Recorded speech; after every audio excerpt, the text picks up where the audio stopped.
Knife पर fingerprint, CCTV में उनका विक्रम मेहता के घर जाना, उनके कपड़ों पर विक्रम मेहता का खून लगना। This is an open and shut case my Lord. सबूत चीख चीख कर बता रहा है। सबूत चीख रहे हैं या आप चीख रही हैं? सच्चाई हमेशा खामोशी से भी बोली जा सकती है। इसलिए तो आप खामोश हैं और सच्चाई तो जज साहब मैंने अभी बता ही दी है। देखिए, आप दोनों कोर्ट का समय जाया ना करें और केस को आगे बढ़ाइए। माय लॉर्ड 11:15 पे रवि गया था विक्रम के घर। उसके ठीक 15 मिनट बाद वो उसके घर से वापस आया। 15 मिनट किसी को मारने के लिए काफी है, और ये जो उसके कपड़ों पे खून है ये विक्रम का ही है। मिलॉर्ड, ऐसा भी तो हो सकता है जब मिस्टर रवि मिस्टर विक्रम के घर पे गए हों, उन्होंने मिस्टर विक्रम की लाश देखी हो।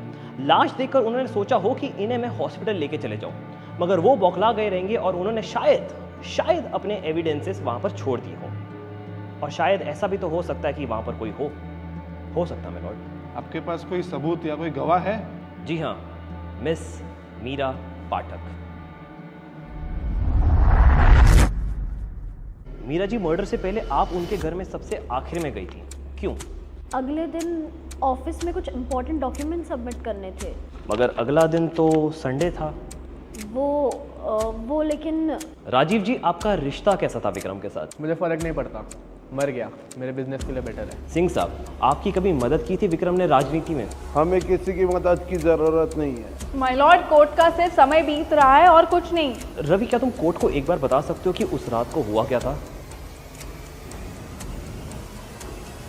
मैं उस रात विक्रम सर के घर गया था क्योंकि उन्होंने अपना वॉलेट भूल दिया था। मैं जब उनके घर पहुंचा तो दरवाज़ा खुला ही था। मुझे लगा गलती से होगा, पर जैसे मैं अंदर गया तब विक्रम सर, मैं डर गया था। मुझे नहीं समझ रहा था मैं उनके सीने से चाकू निकालूं या उनको हॉस्पिटल ले जाऊं। मैं सच बोल रहा हूँ सर।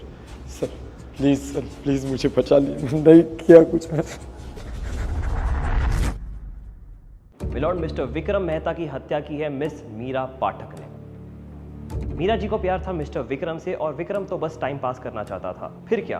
फिर मीरा जी ने उनका कत्ल कर दिया। हाँ ठीक है, पर सबूत क्या है? सबूत ये है मिलॉर्ड कि रवि जब घर पर आया था तब मीरा जी पहले से ही वहां थी। मीरा जी ने विक्रम का मर्डर पहले ही कर दिया था। मीरा जी वहां से निकलना चाहती थी, लेकिन वो निकल नहीं सकती थी क्योंकि उनके फिंगरप्रिंट्स के निशान सब जगह थे। वो वहां से साफ कर निकलना चाहती थी। सीसीटीवी कैमरा में मीरा की एंट्री जरूर दिखती है, लेकिन एग्जिट नहीं दिखता है। दिखती भी कैसे? क्योंकि रात को शॉर्ट सर्किट हो गया था, जिसकी वजह से लाइट नहीं थी। मीरा ये जान चुकी थी कि अगर विक्रम उसका नहीं हो सकता तो वो और किसी का होने नहीं देगी। आपके पास कोई सबूत या कोई गवाह है? Meera ji, can you sign these papers? देखिए, डरिए मत, करिए।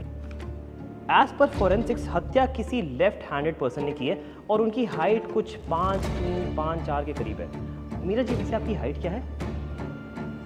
5'4". Milord, I think everything is in front of you right now and I would like to rest my case.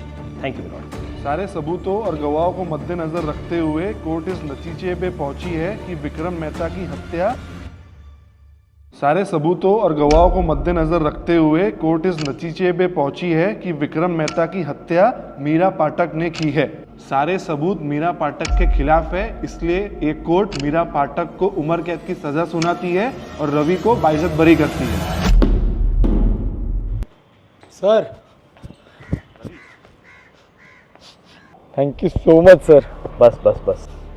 Thank you so much, आपका वजह से मेरी जान बच गई। रवि, देखो, सच्चाई हमेशा सामने आ ही जाती है और सही लोगों का साथ भी देती है। सर, आपने मीरा के खिलाफ इतने इजीली सबूत दिखा दिए, उन्हें पता भी नहीं चला सच क्या है। Thank you so much sir. Ravi, तुम अपना ध्यान रखना। God bless you. Thank you so much sir. आपने मीरा के खिलाफ इतने इजीली सबूत दिखा दिए, उन्हें